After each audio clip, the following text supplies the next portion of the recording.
وہ اس سے 1% بھی پیچھے نہیں ہٹتے. جی بالکل. وہ اپنی اس بات پہ بالکل 100% قائم ہے کہ وہ کبھی اگر آتے بھی ہیں تو ملکی حالات اس قدر خراب ہوتے ہیں تو وہ کہتے ہیں کہ ہم دوبارہ ان لوگوں تک, بہتر لوگوں تک یہ سسٹم پہنچا کے ہم اپنی ذمہ داریوں پہ چلے جائیں گے. تو اس لحاظ سے میں سمجھتا ہوں کہ ان کی قربانیاں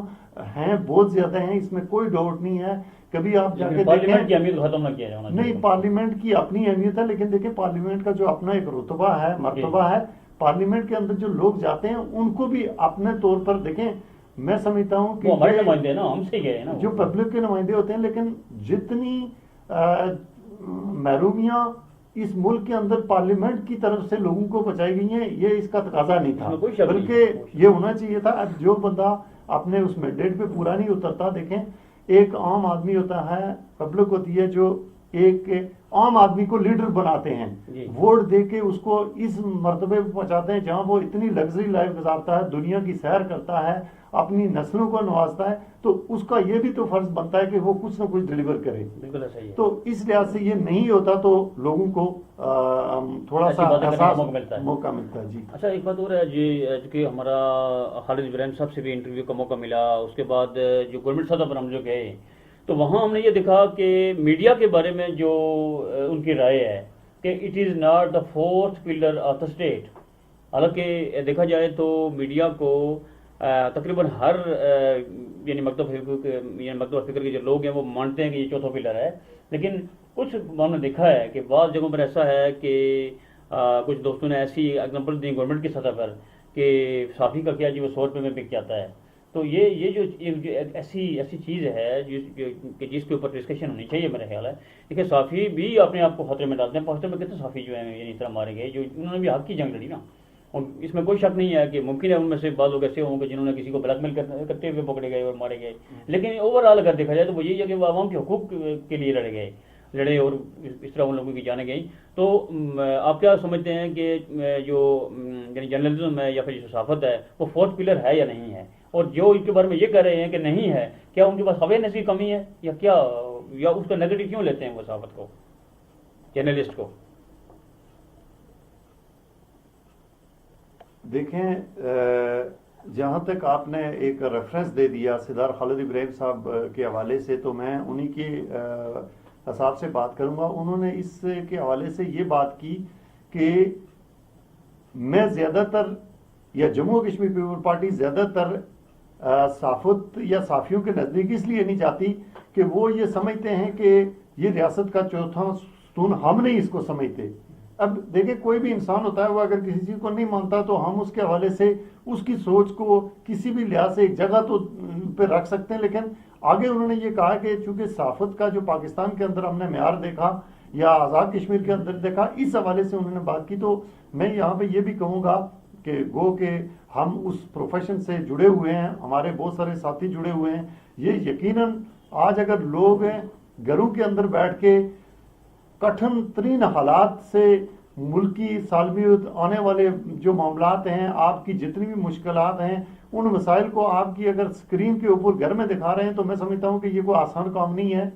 لیکن دوسری طرف یہ ہے کہ اس میں بھی میرے بھائی تربیت کی کمی کی بات آ جاتی ہے. دیکھیں جس انسان کی جس طرز کی تربیت ہوتی ہے وہ اس سے ہٹ کے کوئی بات نہیں کر سکتا ہے. تو میں یہ سمجھتا ہوں کہ اگر سردار خالد ابراہیم صاحب کو یا دیگر کسی ہمارے قائد کو یہ پریشانی کا سامنا کرنا پڑا ہے تو اس کو یقیناً یہ کرنا چاہیے کہ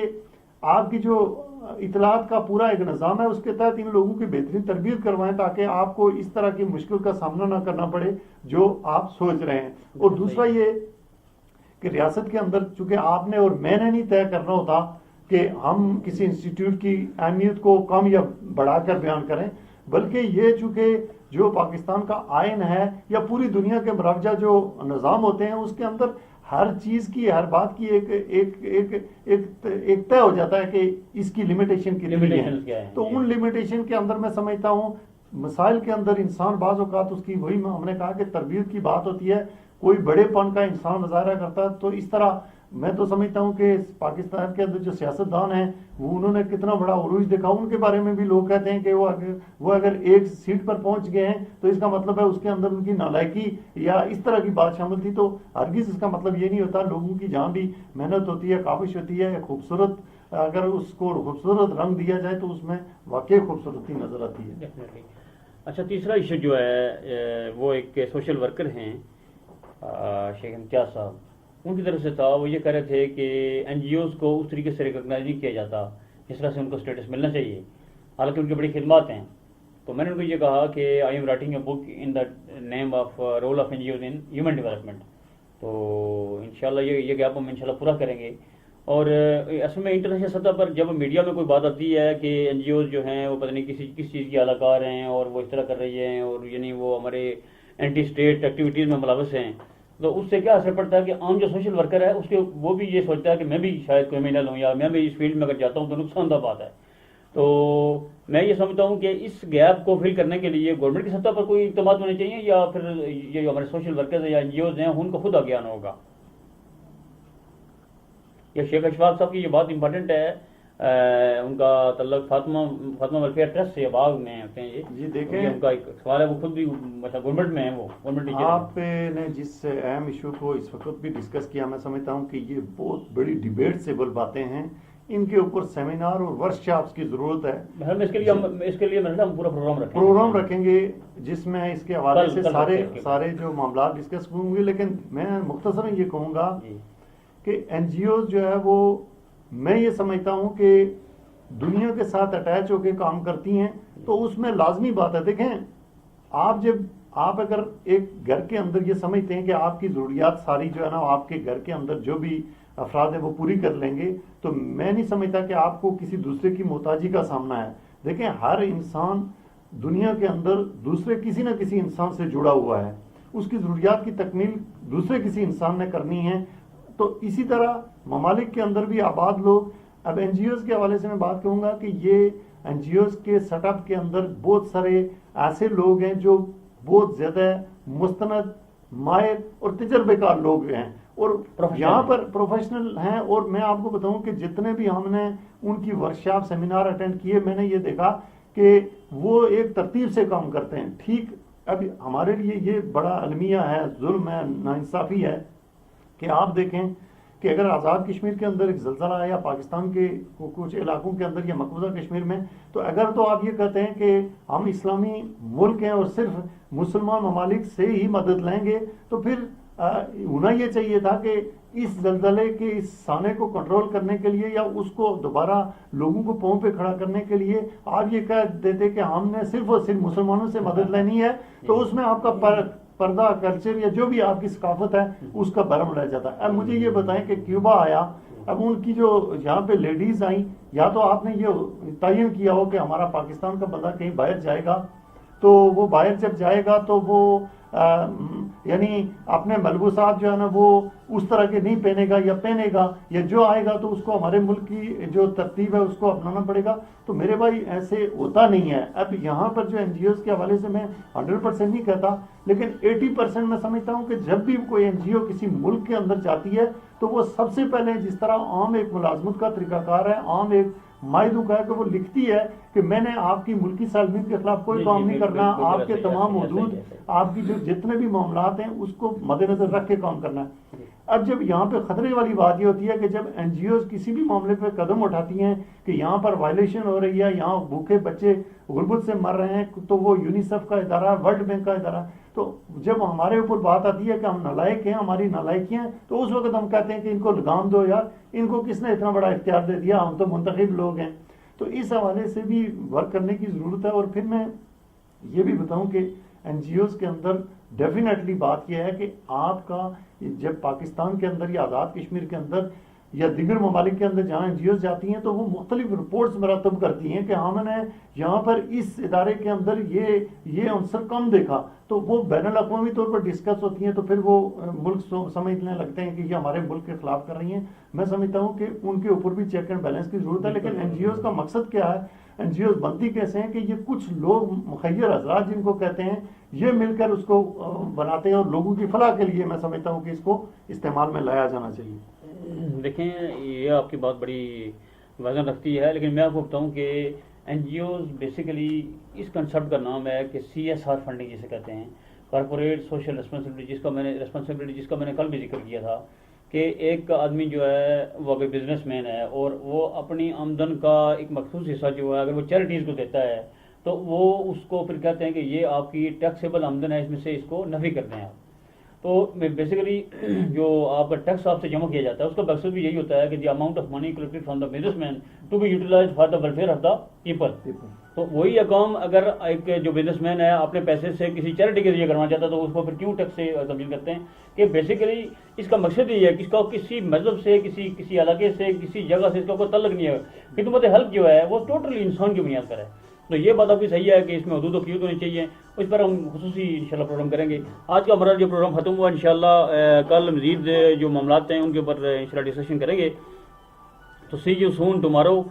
with other important topics, but particularly we will discuss the importance of NGOs اور ان کی NGOs کو کس حد تک ہونا چاہیے کسی اسٹیٹ میں. لوکل NGOs کی کیا اہمیت ہے، انٹرنیشنل NGOs کی کیا ہے اور نیشنل NGOs کی کیا اہمیت ہے، اس کی جو لمیٹیشن ہونی چاہیے، کیا سلسلہ ہونا چاہیے.